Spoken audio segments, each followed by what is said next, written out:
Mga walang kwenta kayong mga bata kayo. Puro na lamang sakit ng ulo ang binibigay niyo sa akin. Sigaw ni Ann sa dalawang batang kaharap niya. Nabasag kasi ni Macy ang disenyong base na pinaghirapan niya ng ilang gabi. Bukas na ang kanilang presentation at kahit ano pang gawin niya ay hindi na siya aabot pa. Kumukulo ang dugo niya kapag nakikita ang pagmumukha ni Macy na muli na namang sinampal ng malakas. Gigil na gigil talaga siya sa batang ito. Lalo na at kamukhang kamukha ito ng pumanaw niyang pinsan na si Amalia. Kapag nakikita niya si Macy ay kumukulo talaga ang dugo niya. Itinuturing niyang kaagaw dati si Amalia sa lahat ng atensyon ng kanilang mga lolo at lola. Hanggang sa lalaki na minahal niya, naging kaagaw niya pa rin si Amalia nang piliin ito ni Leandro at ito'y pakasalan. Peste ka talaga sa buhay kung bata ka. Muli ay sinampal na naman niya ito. Hindi niya ito narinig na nagmamakaawa. Blanko ang ekspresyon sa mga mata nitong nakatitig lamang sa kanya. Ang nais niya ay lumod ito sa harapan niya at ito ay magmakaawa. Kaya muli na namang dumapo ang mga kamay niya sa pisngi nitong namumula na. Sa ganitong paraan ay naibubuhos niya ang lahat ng galit niya kay Amalia. Itigil mo na yan. Sigaw ng kapatid nitong lalaki na si Christian. Sandaling hindi nakakilos si Ann sa kinatatayuan. Kung si Macy ay nasasaktan niya, si Christian ay hindi dahil lumalaban ito sa kanya. Matangkad ito sa edad na 8 taong gulang. Nagmamadali nitong pinigil ang mga kamay niya na noon ay muli sanang sasampalin si Macy. Bitawan mo nga ako kung ayaw mo mapalo ng sinturon, Christian. Ngunit natigilan na lamang siya nang maramdaman ng sakit sa ulo matapos siyang paluin ng bote ni Christian. Ito ang kuya ni Macy na ngayon ay nasa 8 taong gulang na. Tama na, Tita Ann. Sumusobra ka na. Ha? Lumayas kayong dalawang bata kayo. Mga wala kayong kwenta. Manang-mana kayo sa nanay niyo. Napasa po siya sa ulo at namutla nang makitang may dugo iyon. Dala ng tama ng botelyang ipinalo sa kanya ni Christian. Namutla si Ann at nanlisik ang mga mata. Magkahalong galit sa mga batang nadarama at takot dahil sa dami ng dugong umaagos sa ulo niya. Kapag nakita ni Leandro ang ginawa niyo, mapapalayas na kayo sa pamamahay na ito. Sisiguraduhin kong papalayasin kayo ng ama niyo. Kinapa ni Ann ang telepono at tinawagan ng asawa na nasa trabaho. Leandro, umuwi ka. Leandro, inampas ako ng bote ni Christian. Leandro, nababaliw na ata si Christian. Leandro, papatayin ako ng anak mo. Sinidya niya talagang mag-hysterical para mas lalong mag-alala si Leandro sa kanya. Galit na galit siya sa dalawang batang ito. Kaagaw niya ang mga ito sa atensyon ni Leandro kahit nais niyang mawala na ang mga ito sa kanyang paningin. Mga anak ito ni Leandro sa unang asawang pumanaw na walang iba kung hindi si Amalia. Sa loob ng 5 taon nilang pagsasama ni Leandro, ay laging kaagaw niya ang mga batang ito sa atensyon at pagmamahal ng asawa. Lagi ang mga itong namamagitan sa kanila. Para itong matigas na pader na nasa pagitan nila ni Leandro na nais niyang tibagin. Kaya lagi niyang ginagawa ng paraan na mapalayas ang mga ito sa pamamahay nila. Pagdating ng ama mo, hindi lang basta sinturon ang matitikman mo, kung hindi ipapakulong ka sa ginawa mo sa akin. Naniningkit ang mga mata niya nang bigla na lamang umikot ang kanyang paningin. Nagdidilim ang paligid niya hanggang sa tuluyan na nga siyang nawalan ng malay. Kuya, anong gagawin natin? Kuya, baka napatay mo si Tita Ann. Nanginginig sa takot na sabi ng batang si Macy na 6 na taong gulang pa lamang. Nagmamadaling nilapitan ito ni Christian at pinunasan ng gilid ng dugo ang labi. Lalayas tayo rito, Macy. Magagalit si Papa sa atin. Takot ding wika ng batang lalaki na hinawakan ng kamay ng kapatid. Takot na takot si Christian na mapalo na naman ang amang si Leandro. Kuya, wala tayong mapupuntahan. Saan tayo pupunta? Bahala na. Nagmamadaling nagligpit ng ilang damit nilang magkapatid si Christian at kinuha ang pera sa bag ng titaan nila. Kuya, paano na tayo? Paano to? Saan tayo titira? Bahala na, Macy. Ang mahalaga ay makalayo tayo rito. Hindi alam ni Christian kung saan sila pupuntang magkapatid. Ang mahalaga sa kanya ay makaligtas sila mula sa maaaring kaparusahan na nagawa niyang kasalanan. Hindi niya kayang pagmasdan na lamang ang pananakit ng tita Ann sa kapatid niyang si Macy. Mahal na mahal niya ang kapatid at ayaw na ayaw niyang nakikita itong nasasaktan. Lalo na kapag ganitong sinasadya talagang saktan ng kapatid niya. Matapos makalabas sa subdivision na tinitirhan nila, ay pumara sila ng tricycle at nagpatid sa sakayan ng bus. Nag-aalangan pa si Christian ng ilang sandali. Pagdating nila sa terminal ng bus, hindi niya alam kung saan siya pupunta. Nang biglang mapasulyap siya sa isang bus na papaalis na papuntang probinsya, kaagad na hinatak niya ang braso ng kapatid para makasakay sila sa bus na papuntang probinsya ng Cotabato. Naalala niyang taga roon ang kanyang pumanaw na inang si Amalia. Magpapakasakali siyang doon ay matatagpuan niya ang lola na hindi niya kailanman nasilayan. Pati nga ang pangalan ay hindi niya alam. Pero bahala na kung ano ang naghihintay sa kanilang bukas ni Macy sa probinsyang iyon. Sa batang edad ni Christian na 8 taong gulang, ay nasanay na siyang palaging sinasandalan ni Macy. Siya ang nagiging ina ni Macy at magulang simula noong namatay ang kanilang ina. Siya ang tagapagtanggol ni Macy at hindi niya hinahayaan ang bagong asawa ng ama na saktan ng kapatid niya. Mabait lamang ito sa kanila kapag nasa harap ng kanilang ama. Pero masama ito sa kanila kapag wala ang kanilang ama. Minamaltrato sila nito, lalo na itong si Macy na hindi marunong lumaban. Batang-bata pa lamang siya noon pero natutunan niyang alagaan si Macy. Papalit-palit sila ng katulong noon pero walang nagtatagal dahil na rin sa kanyang ama. Nalulong ito noon sa utang at sugal. Laging delay ang sahod ng mga ito kaya hindi nakakatagal at umaalis na. Hanggang sa isang araw, ay nagulat na lamang siya nang makita ang isang babae na dinala ng kanilang ama sa kanilang bahay. Ipinakilala ito sa kanila bilang bagong ina nila. Inakit ni Tita Ann ang kanilang ama para maging kasapi sa pamilya nila. Nalaman nila ito mula kay Ninang Tanya nila, na pinsan ng ina nila si Ann. Hindi sang-ayon si Christian sa plano ng ama noon na asawahin si Ann, pero wala naman siyang magagawa sa desisyon ng kanilang ama na muling mag-asawa. Pero hindi pa rin ito pinakasalan ng kanilang ama, kaya hindi pa rin ito matatawag na asawa ng kanilang ama. Disyembre iyon, nang mawala ang kanilang ina. Unang araw ng Disyembre, nang binawi ito sa kanila ng Diyos. Matagal nang may sakit ang ina nila, at ito ay dahil sa depresyon. Matapos kasi nitong pinanganak si Macy, ay nagkaroon ito ng postpartum depression, hanggang sa bawian ito ng buhay. Ilang buwan pa lamang noon si Macy. Sa paglipas ng mga taon, ay nalulungkot si Christian sa tuwing sasapit ang Disyembre. Isinumpa niya ang unang araw pa lamang ng Disyembre hanggang sa katapusan. Hindi niya nakakalimutan noon na laging nag-aaway ang mga magulang niya. May kabit raw ang kanyang ama. Ang isiping iyon ang lalong nagpalala ng postpartum depression ng kanilang ina. Pero ang mga hinalang iyon ay totoo pala talaga. Matapos siyang mamatay, wala pang isang taon ay naroon na si Tita Ann sa bahay nila. Kuya, tignan mo, ang ganda ng mga ilaw sa labas ng bus. Bulalas ni Macy nang makita ang magandang tanawin na kanilang nadaanan.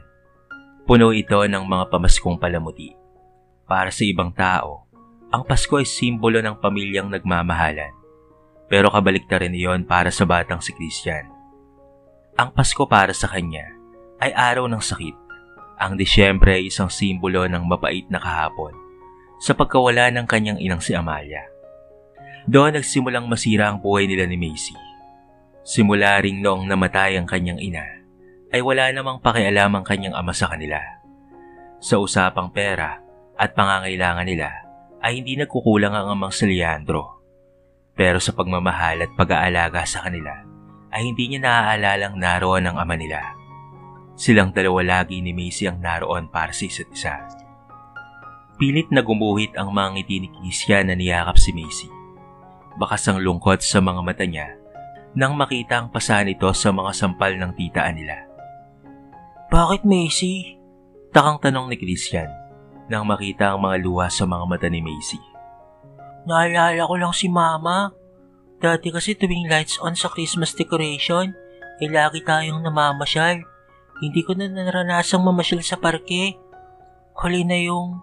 Napakagatlabi na lamang si Macy na hindi maituloy ang sasabihin. Sa halip ay nanginginig na lamang tong humikbi sa balikat ni Christian. Malungkot na nakatanaw ang dalawang bata sa maliwanag ng mga dekorasyon sa Pasko sa labas ng bus. Nasa isipan ni Christian kung ano nga bang naghihintay sa kanila ni Macy sa probinsya ng kanilang ina. Naiisip niya rin kung naging kriminal ba siya, kung napatay niya ba talaga si titaan niya. Puno ng pangamba at takot ang nadarama ni Christian ng mga oras na yon. Habang sa pamamahay naman ni Leandro ay puno ng pag-aalala siyang tinakbo ang loob ng bahay nila. Christian! Macy! Pagtawag niya sa dalawang bata. Kausap niya kanina si Ann sa telepono. Nagsumbong ito sa kanya kanina na inampas siya ng bote ni Christian. Alam niyang hindi nakakasundo ng mga anak niya si Ann, pero hindi siya makapaniwalang kayang manakit ni Christian. Alam niyang mabait na bata si Christian at Macy.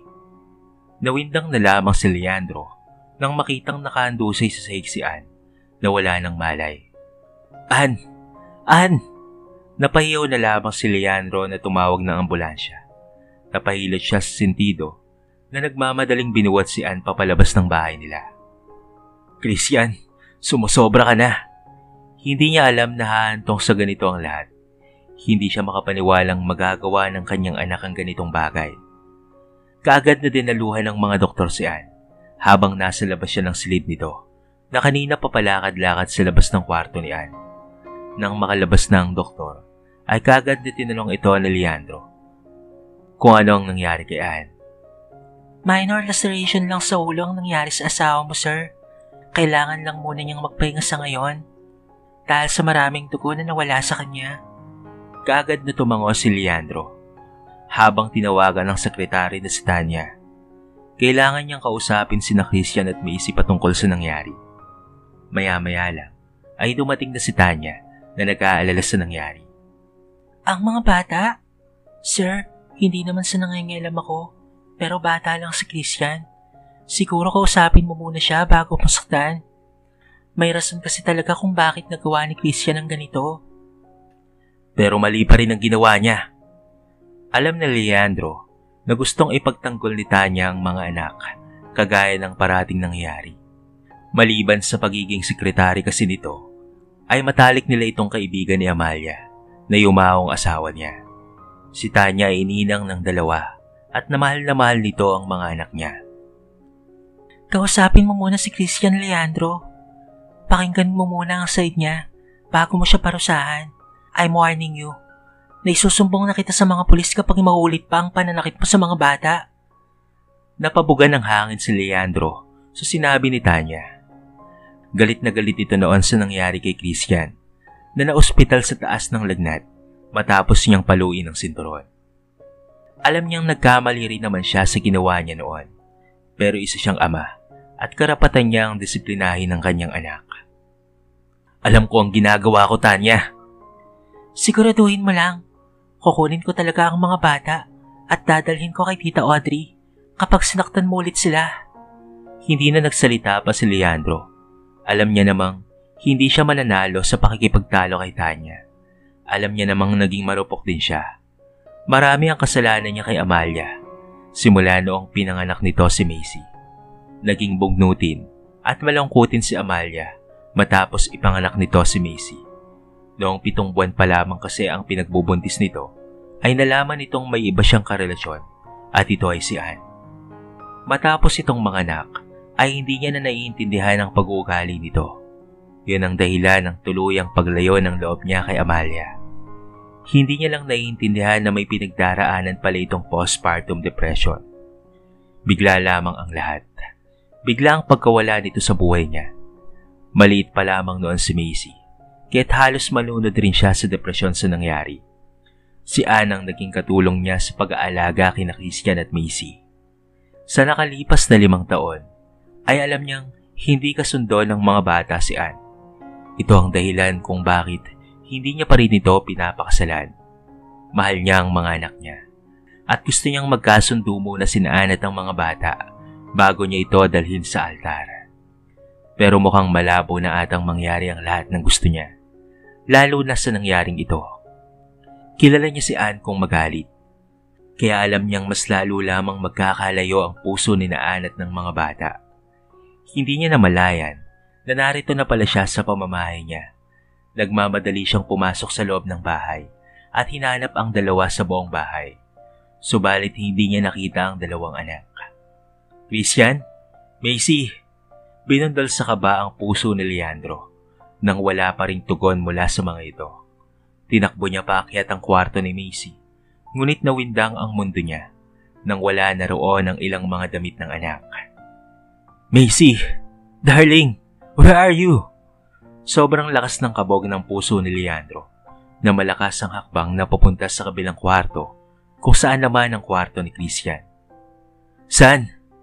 Katahimikan ang bumungad kay Leandro nang mabuksan ang kwarto ni Christian at walang tao roon.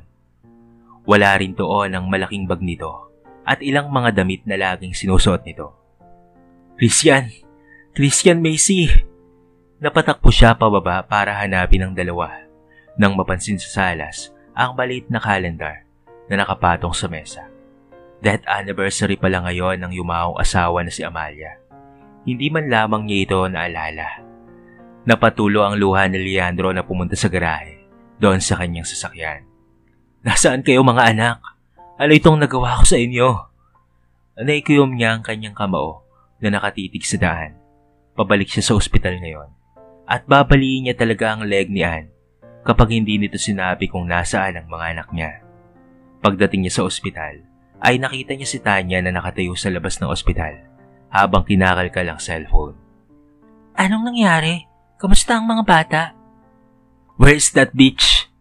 Nalilitong napasunod si Tanya sa kanya na pumasok sa kwarto ni Anne. Kampanting nakaupo lamang ito sa hospital bed na sinusuri sa salamin ng ulo na may benda.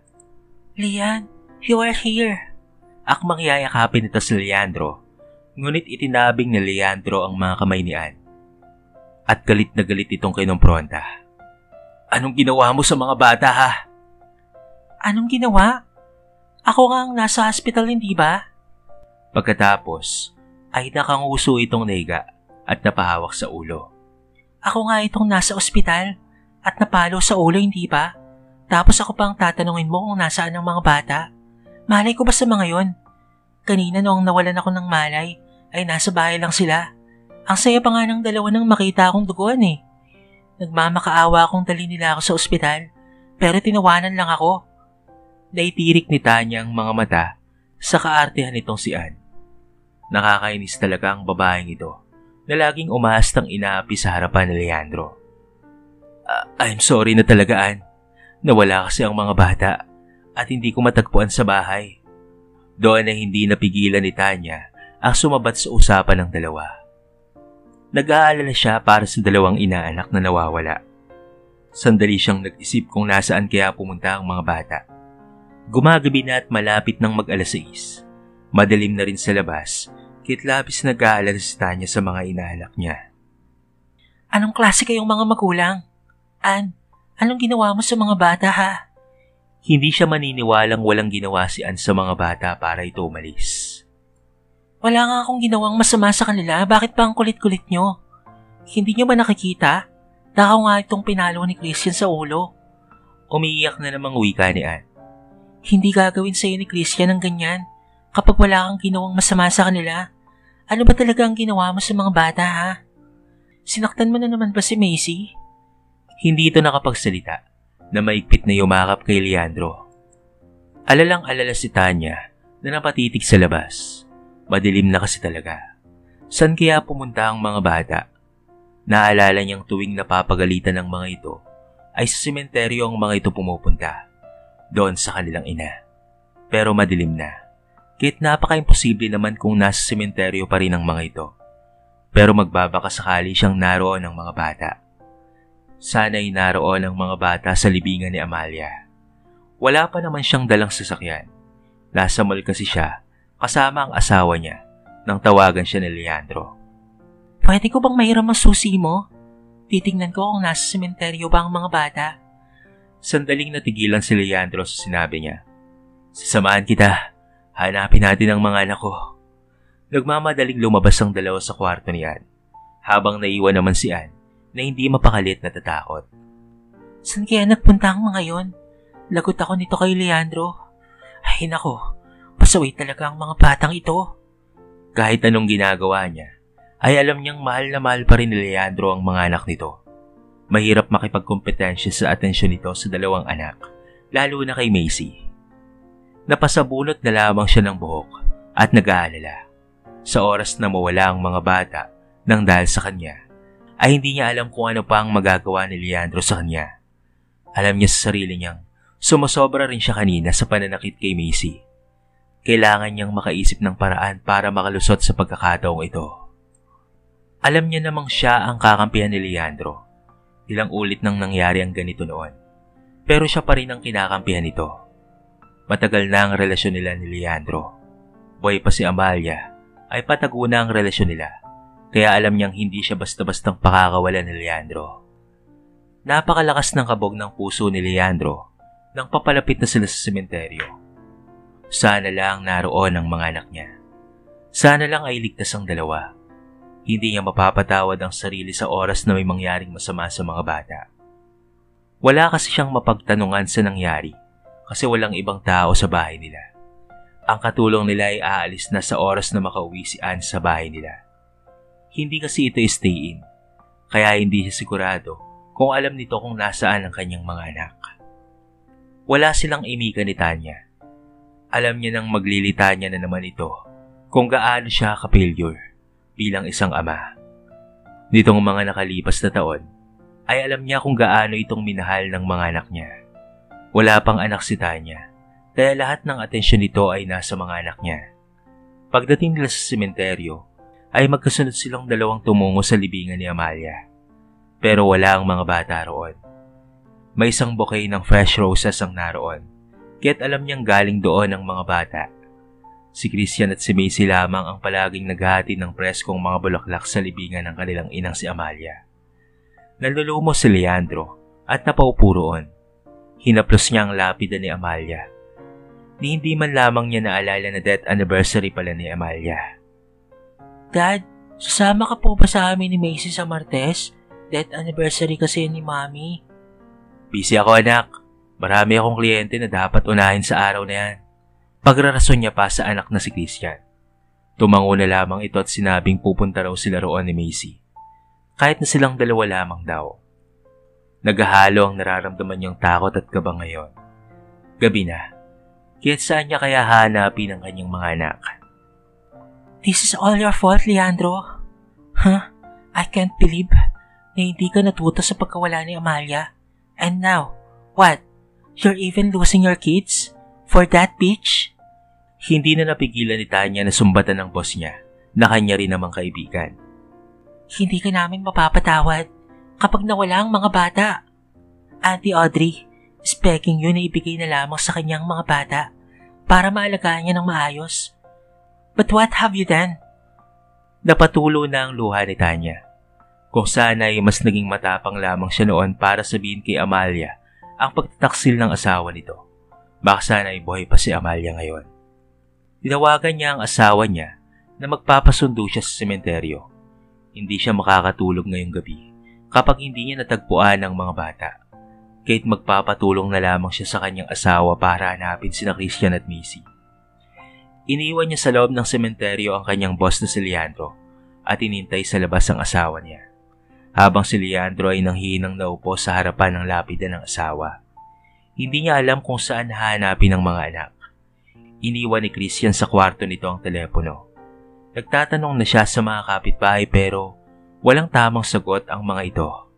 Nakita lamang daw nila ang mga bata na lumabas ng subdivision na may daladalang mga bag. Hindi niya alam ngayon kung ano ang gagawin niya. Nalaman niya na mula sa katulong nila na galit si Ann kay Macy nang dumating ito sa bahay. Nabasag pala ni Macy ang base na project ni Ann sa sasalihang antique restoration, kaya't galit na galit ito. Sinabi pa ng katulong na pag-alis niya ay siyang pagdating ng mga bata. Pagkatapos ay hindi na nito nalaman ang mga sumunod na nangyari dahil umalis na nga siya. Wala nang ibang nagawa pa si Leandro kung hindi ang balikan si Anne sa ospital. Baka may alam ito na pinuntahan ng mga bata. Pagdating niya sa ospital, ay mag-aalas 10 na ng gabi dahil sa sobrang haba ng traffic. Kampanting natutulog lamang si Anne sa higaan nito sa ospital. Niyugyug niya ito para ito ay gisingin, habang pupungas-pungas naman itong nakakusot sa mata. Lian, nakauwi na ba ang mga bata? Nag-aalala na ako sa kanila. Tell me, anong ginawa mo kay Macy ha? Alam ko nang nabasag ni Macy ang antique vase na inayos mo.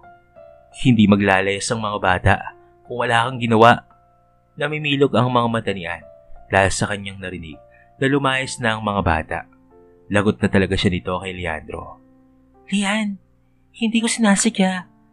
I'm a bit impulsive, pero nagawa ko lang iyon dahil binasag niya ang vase.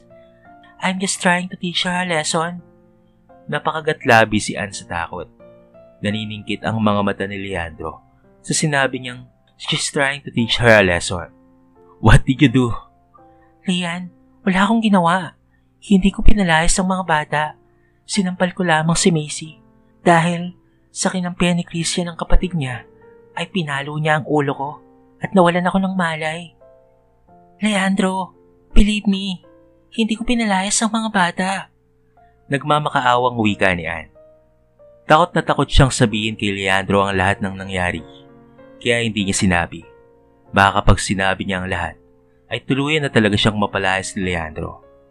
Kapag hindi ko natagpuan ang mga bata bukas, lumayas ka na sa buhay ko, Anne. Itigil na natin ang kahibangang ito. Hindi makapaniwalang napatitig siya sa asawa niya. Sa 5 taon nilang pagsasama bilang mag-asawa, kahit hindi siya nito pinakasalan, ay hindi ito kailanman bumitaw sa kanya. Ito ang unang pagkakataong pinalis siya nito sa buhay. Lian, you can't do this to me. Why not? Isa kang napakalaking pagkakamali sa buhay ko, Anne. Kung sana ay nakinig lamang ako kay Tanya at pati na rin kay Brandon, sana hindi mawawala sa akin ng buong pamilya ko. Napatulo ang mga luha ni Anne sa sinabi nito. Hindi siya papayag na magkahiwalay sila ni Leandro. Si Leandro ang bumuo ng pangarap niya. Kaya nga niya, ginawa ng paraan ng maagaw ito kay Amalia. Ngayong wala na si Amalia, dapat ay magtagumpay na siya. Pero hindi niya pa rin nakamit ng buong-buo ang pangarap niya. Piniglalaroan ba siya ng tadhana? Lian, huwag mong sabihin yan. Nakalimutan mo na bang we really love each other? Kaya nga heto tayo at magkasama. Lian, matatagpuan na rin natin ang mga bata. Hanapin natin sila, okay? Niyakap niya si Leandro mula sa likuran nito, habang umiyak siya. Lian, bukas makakalabas na ako ng ospital. Hanapin natin ang mga bata. Tutulong ako sa paghanap ng mga bata. Napamahal na rin sa akin ang mga anak mo. Pero hindi ko lang talaga maiwasan na uminit ang ulo ko sa kanila. Lalo na at hindi pa nila ako tinatanggap bilang ina nila. Lihim na lamang na napangiti si Anne nang bumaling sa kanya si Leandro at pinahid ang mga luhang naglalandas sa mga mata niya. Sa mga lumipas na araw ay walang permanenteng matirhan ng mga batang sina Christian at Macy. Natutulog lamang sila sa mga plaza o hindi naman kaya ay sa gilid ng mga malalaking building. Natatakot at nag-aalala si Christian na baka maubos na nila ang pera ni Tita Anne na kinuha nila sa bag nito. Gabi na iyon at si Macy lamang ang pinakain niya ng maayos na pagkain. Siya ay nagkasya na lamang sa tubig na nabili. Tiniis niya ang pagkalam ng sikmura dahil 100 na lamang ang natitirang pera niya sa bulsa. Wala na siyang may papakain pa kay Macy sa susunod na mga araw. Nasa plaza sila ngayon, nakahiga sa isang bakanting upuan. Kinumutan niya ng newspaper ang namamaluktot na kapatid. I'm sorry, Macy, kung dinamay ka ni Kuya sa kahirapan. Pero hindi kita maaaring iwan sa mga kamay ng bruwang si Tita Anne. Sasaktan ka lamang niya. Hinaplos ni Christian ang pisngi ng kapatid na medyo may karumihan. Ilang araw na kasi silang hindi naliligo. May bayad kasi ang mga pribadong paliguan at tinitipid niya ang pera ng Tita Anne niya na natitira sa kanila para sa pagkain. Napabuntong hininga na lamang si Christian na napatanaw sa malaking parol. 5 taon ng malungkot at walang kabuhay-buhay ang kanyang Pasko. Tuwing pagsapit ng Disyembre, ay binabalot ng lungkot ang kanyang batang puso. Pinahid niya ang mga luhang pumapatak sa mga mata niya. Naalala niya ang araw na yon. Unang araw ng Desyembre, nang tuluyang nawala sa isip ang kanyang inang si Amalia. Ma'am, anong nangyari sa'yo? Huwag mong saktan ng baby. Nagmamadaling binuhat niya ang kapatid na 6 na buwan pa lamang matapos ipanganak ng kanyang ina. Ilayo mo sa akin yung halimaw na yan. Halimaw yan. Nanginginig itong napahalokip-kip sa isang sulok ng kwarto nila. Inilabas ni Christian ang kanyang kapatid. Sa murang isipan niya, ay natuto siyang alagaan ng maliit na anghel na kulang sa pagmamahal ng kanilang ina dahil sa karamdaman nito. Dinala niya sa sariling kwarto ang kapatid at pinapadede ng formula milk na inihahanda ng katulong nila. Nasa grocery pa kasi ito nang maya-maya lang ay narinig niya ang isang pagbagsak mula sa beranda nila. Kumabog ang puso ng batang si Christian at napatakbo sa labas ng kwarto papuntang beranda. Nakita niya na lamang doon ang inang duguan na tumalon sa beranda. Napasigaw na lamang si Christian na dinaluhan ng ina. Hindi niya maawat ang pag-iyak. Buhay pa ang mami niya nang isakay ito sa ambulansya. Nakakausap niya pa ito ng December 23 nang binisita niya ito sa ospital. Hindi pa rin ito maayos pero sumasagot naman kapag kinakausap niya. At sa pagsapit na lamang ng December 24 alas 10 ng gabi, ay tuluyan ng binawian ng buhay ang kanyang ina. Napaso po siyang umiiyak at nagmamakaawa sa Diyos na ibalik ang buhay ng kanyang mami Amalia. Sa murang edad ni Christian, ay unti-unti niya nang naiintindihan kung bakit nagkaganoan ang kanyang ina. Napuno ito ng depresyon nang ipinagbubuntis si Macy. Mas lalong lumala ang sitwasyon nito matapos manganak nang dahil sa natuklasan nitong kataksilan ng ama at pati na rin ng pinsan nitong si Anne. Napapatulo ang kanyang mga luha habang nakatanaw sa nagliliwanag na parol na naroon sa plaza na tinutulugan nila. Mayaman ang kanilang mga magulang, pero sino bang mag-aakalang itong ganitong buhay ang sasapitin ni Macy? Tuwing Disyembre, ang batang puso niya ay nadudurog. Alam niyang hindi magugustuhan ng butihing ina niya kapag nagtanim siya ng galit sa amang si Leandro. Pero hindi niya mapigilan ang sariling magkaroon ng galit sa ama. Nagkaganito ang buhay nila nang dahil sa maling mga desisyon ng kanilang ama. Kuya! Kuya! Napaubo si Macy na mahigpit na yumakap sa katawan niya. Niyakap niya pabalik ang kapatid. Nilalamig ito dahil malalim na ang gabi. Gagawa ng paraan si Kuya bukas para may matulugan tayong maayos ha, bunso. Bulong niya sa kapatid na hinaplos ang maruming pisngi nito. Kinabukasan, bitbit ang kanilang tulugang karton, ay palibot-libot si Christian at Macy para maghanap ng masisilungan na hindi masyadong malamig kapag gabi na, hanggang sa nakita niya ang iilang mga batang pag-alagala at nanlilimos. Nagtatalo man ang kalooban ni Christian, ay ginawa niyang mamalimos para may makain sila ni Macy. Kahit papaano ay kumita siya ng kaunting halaga para sa pagkain nila ng kapatid niya. Maghapon siyang namamalimos habang si Macy ay iniwan niya lamang sa tabi ng building kung saan ay abot na lamang ng kanyang mga mata. Kinagabihan, wala na naman silang matutulugan kung hindi ang sumilong lamang sa tabi ng mga gusali. Kapag umuulan ay nababasa silang dalawa. Hanggang sa inanyayahan sila ng mga batang pulubi na nakilala niya sa kalye na sumama sa kanilang tulugan. Isang abandonadong gusali na may mga kwarto pa. Masayang masaya sila Macy na pumili ng kwarto nila. Sa wakas ay makakatulog na rin sila ng maayos ng kapatid niya. Kinaumagahan ay nagulat na lamang siya ng napakainit ng noon ni Macy. Namumula ang mga mata nito at pati na rin ang pisngi ng dahil sa taas ng lagnat. Bunso, anong nangyari sa'yo? Macy, huwag kang mag-alala ha. Bibili si Kuya ng gamot. Kuya, mawawala rin ito. Okay lang ako, Kuya. Huwag mo na akong iwan ha. Yumakap sa kanya ang humihigping si Macy. Napakataas ng lagnat. Hindi kayo iwan ni Kuya ha. Huwag kang mag-alala. Bibili lang si Kuya ng gamot mo. Napaiyak na lamang si Christian sa sobrang frustration niya kung saan kukuha ng pambili ng gamot at pagkain para sa kapatid na may sakit. Hindi pa rin gumagaling ang kanyang kapatid sa pinainom niyang tableta. Kailangan niyang madala sa ospital ang kanyang kapatid, pero saan siya kukuha ng pera? Habang nasa labas ng mall, ay nakita niya ang isang matandang babae na may binibilang na pera sa bag. Naikiyom na lamang ni Christian ang mga kamay. Panginoon, patawarin mo ko. Paghingi ng tawad sa Diyos, alam niyang mali ang susunod na hakbang na gagawin. Pero ito lamang ang nakita niyang paraan para madala sa ospital ang kapatid. Nagmamadaling hinablot niya ang bag ng matanda at itinakbo yan ng mabilis. Napatulo ang mga mata ni Christian habang tumatakbo. Lihim na ipinagdarasal niyang sana'y walang masamang mangyari kay Macy. Habang si Audrey naman, ang matandang babae na may-ari ng bag na hinablutan itong si Christian, ay nagpupupuyas ang damdamin matapos sinabi ng kanyang driver na nasundan niya ang batang magnanakaw. Hintayin mo ako dyan. I will teach that kid a lesson. Anong klaseng mga bata yan? Kay bata-bata pa nila ay nagagawa na nilang magnakaw. Nagpupupuyos ang kalooban ni Audrey nang makarating sa lumang building na pag-aari rin niya. Bakit doon nakatira ang mga batang iyon? Napakaluma na kasi ng gusaling iyon. Delikado na iyon kaya't nilipat niya ang kumpanya sa bagong gawa niyang gusali. Under renovation pa ang lumang gusali na ito. May mga crack na kasi ang sementadong mga pader nito. At anytime, ay maaari itong gumuho. Nag-aalala tuloy siya sa batang magnanakaw ng bag niya. Nakita niya ang kanyang driver na nakatayo sa may pintuan ng isang dating opisina nila. Dinig niya ang pag-iyak ng isang batang lalaki.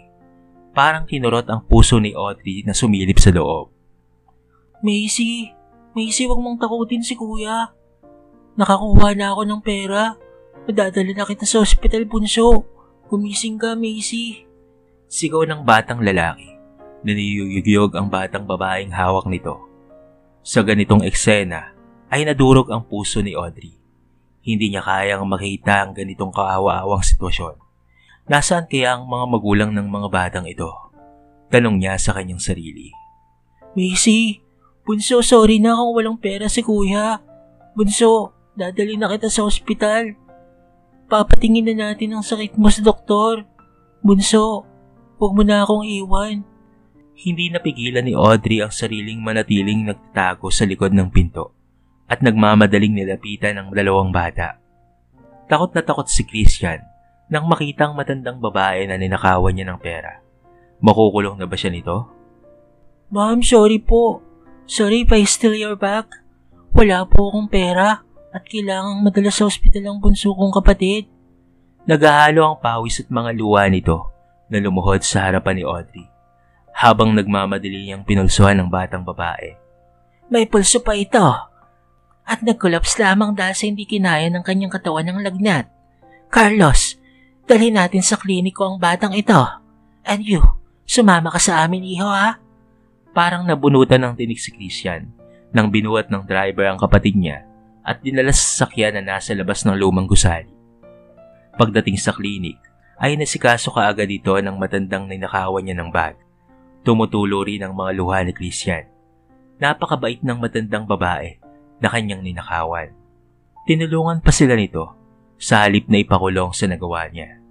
Matapos itong asikasuhin si Macy, ay naupo ito sa swivel chair habang binabasa ang lab result ng kapatid niya. Ma'am, sorry po ulit. Umiiyak pa ring iniabot ni Christian ang bag na ngayon ay natigilan ng mapatitig sa kanya. May dengue ang kapatid mo, iha. Nasaan ba ang mga magulang niya? Napalunok na lamang si Christian sa tanong nito. Ayaw niyang magsinungaling. Napakabait nito sa kanila ni Macy. Kaya't sinabi niya ang totoo. Napatay na ang kanilang ina. Ang kanyang ama naman ay may bago ng asawa na minamaltrato si Macy. Sa mga sumunod na araw, ay nagpasya si Doc Audrey na dalhin sa pamamahay ang dalawang bata. Naaawa siya sa mga ito, lalo na noong nalaman niya na wala na ang kanilang ina. May kung ano sa damdamin niya para sa mga batang ito. Habang ang maliit na si Macy ay nagpapaalala sa kanyang namatay na anak. Maraming salamat po, Ma'am Audrey. Pagpapasalamat ni Christian sa matandang doktor na napapayak sa saya. Naaawa kasi talaga siya sa dalawa na nakatira sa lumang gusali nila. Natatakot siya sa safety ng dalawang bata. Sa mga sumunod na araw, ay napalapit na si Doc Audrey sa dalawang batang ito. Kahit ninais niyang paimbestigahan ang background ng mga ito, Gusto niyang legal na ampunin ng dalawa. Napalapit na ang loob niya sa dalawang bata na animoy kanyang kadugo. Lola, ipinaganda kita ng juice. Iniabot sa kanya ni Christian ang isang baso ng orange juice. Napangiti si Doc Audrey. Ang sarap palang maranasan na may apo kang maalaga sa iyo. Hindi niya kailanman naranasan ng ganito dahil hindi pumapayag ang ama ng mga apo niya na dalhin niya rito sa probinsya ang mga ito. Ni minsan ay hindi nga niya nakita ang mga apo niya sa namatay niyang anak. Salamat sa iyo, Christian. Hinaplos niya ang buhok ng batang lalaki na nakangiti sa kanya. Mas malaki po ang pasasalamat ko sa kabutihan niyo, Lola. Salamat po sa pag-aalaga mo sa amin ng kapatid kong si Macy. Salamat po at binigyan mo kami ng pagkakataong makatara dito sa bahay niyo. Mula sa di kalayuan ay makikita si Macy na masayang naglalaro sa mga alaga niyang aso sa malawak niyang lawn. Lumipas ang 2 buwan na hindi natagpuan ni Leandro ang 2 anak. Halos nalibot na niya ang buong syudad pero hindi niya natagpuan ang 2. Halos 2 buwan na rin siyang hindi pumapasok sa kumpanya. Si Tanya ang pinagkakatiwalaan niya sa kumpanya at ang asawa nitong si Brandon, habang siya ay ginugugol ang buong oras sa paghahanap sa 2 anak. Lian, tumigil ka na lamang sa paghahanap sa mga bata. Baka lumayo na talaga sila at napadpad sa malayang lugar.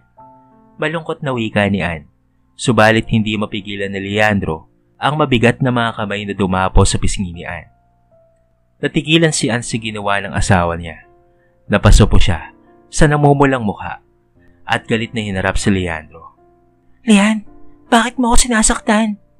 Kulang pa ang mga sampal na yan sa bawat sampal na ibinigay mo kay Macy. Maghiwalay na tayo. Wala kang kwenta. Ikaw ang sumira sa samahan namin ni Amalia. At ngayon sa mga anak ko naman.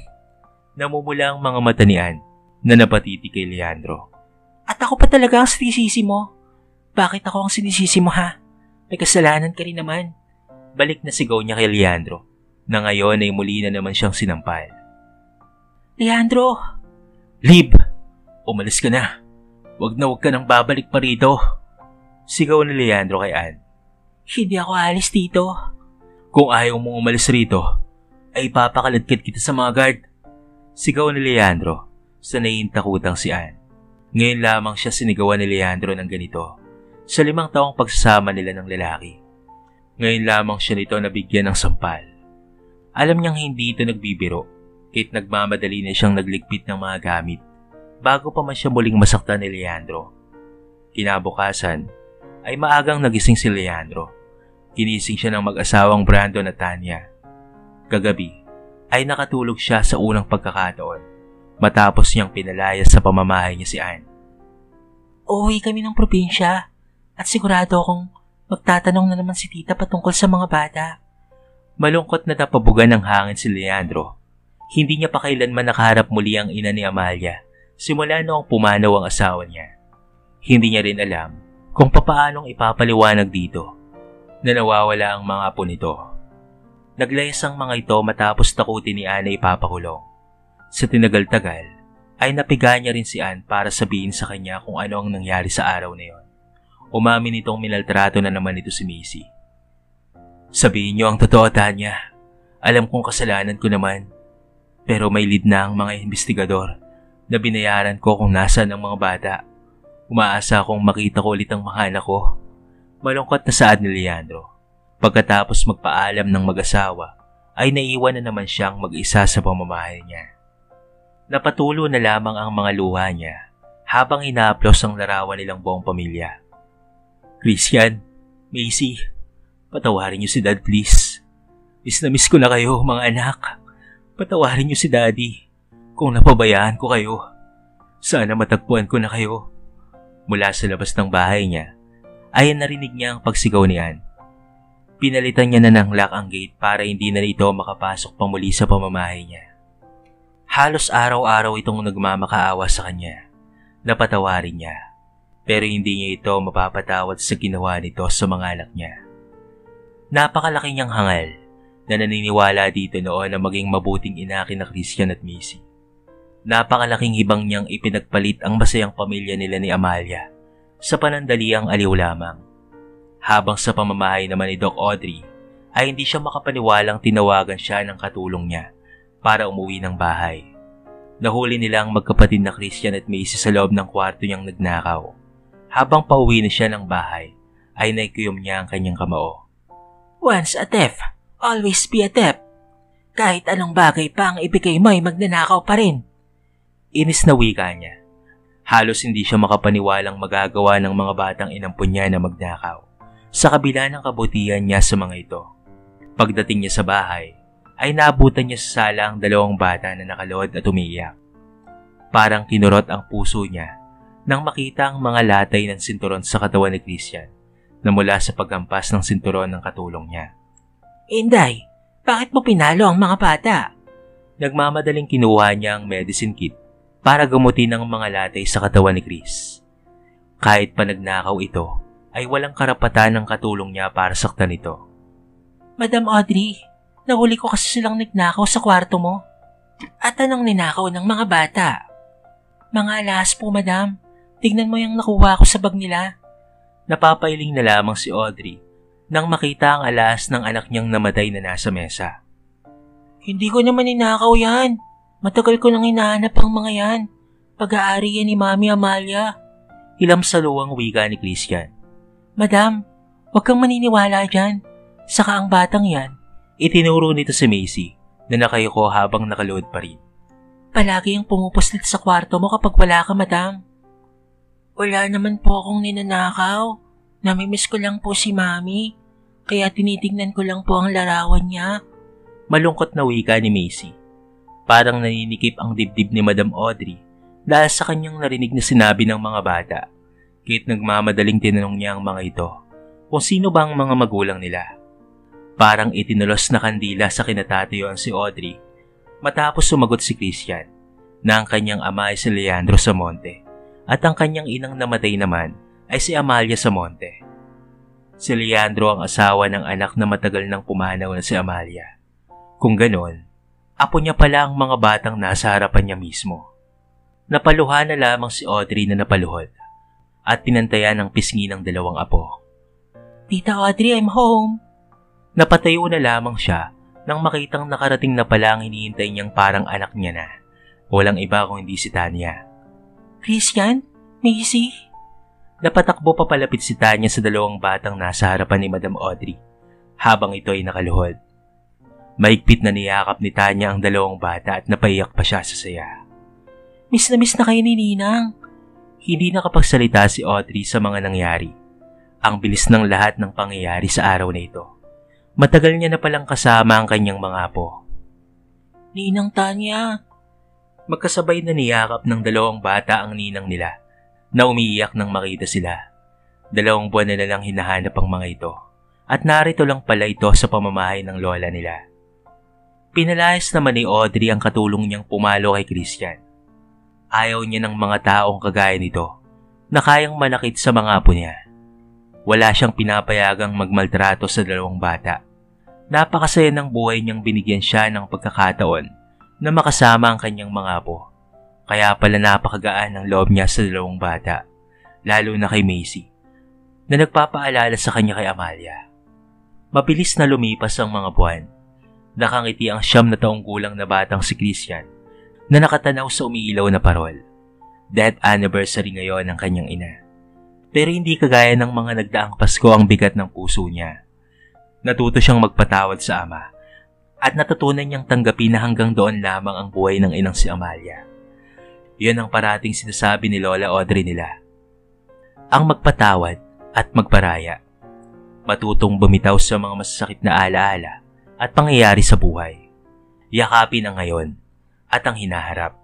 Pero huwag kalimutan ang nakaraan dahil doon ka natuto sa mga pangyayari sa buhay mo. Habang si Leandro ay ka-holding hands ang 6 na taong gulang nilang si Macy na anak. At masayang nakatanaw sa maliwanag na parol. Alam niyang tinatanaw siya ngayon ni Amalia sa langit. Alam niyang mapapatawad na siya ni Amalia sa pagkakamaling ginawa niya. Matagal na niyang inalis sa buhay niya si Anne. Ngayong araw ng Pasko ay hindi na mabigat ang puso niya. Pinakawalan na ni Leandro ang lahat ng panghihinayang niya sa nasirang pamilya. Sa ngayon, ay magsisimula na siya ng bagong buhay kasama ang 2 mga anak at ang kanyang biyanang si Audrey. Masaya na sila tuwing Pasko. Tuwing Disyembre ay wala nang sakit sa mga puso ng buong pamilya. Tuluyan na itong naghihilom sa paglipas ng mga taon.